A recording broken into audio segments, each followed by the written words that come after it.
this video I'll be making rice powder swallow, like swallow, yes, swallow. So we can have different kinds of swallow. We can have gari, semovita, fufu. So this is actually rice powder. You can say rice powder. So this is what I'll be making today to eat my delicious soup. So people, enjoy the rest of the video. So guys, to make your rice powder swallow, you start by boiling water.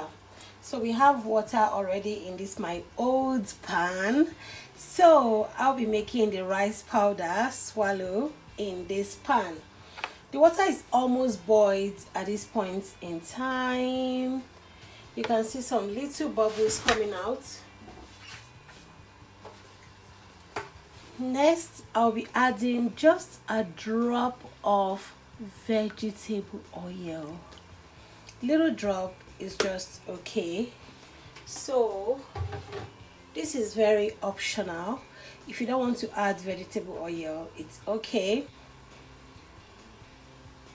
So guys, I just added some few drops of olive oil because it helps the rice powder swallow not to stick so much to the pot or to the pan.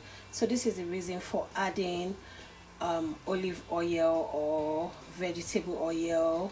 You know, some people can even add palm oil. So but then if you add palm oil, it is completely going to change the color of the rice powder swallow, because right now it is white. So if you use palm oil, for example, it will definitely not be white anymore.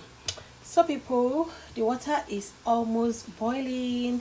So the water is beginning to boil at this point in time.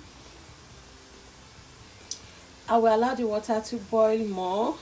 It will help, because this will help the rice powder to, you know, cook very well, because you don't want to eat raw swallow, right?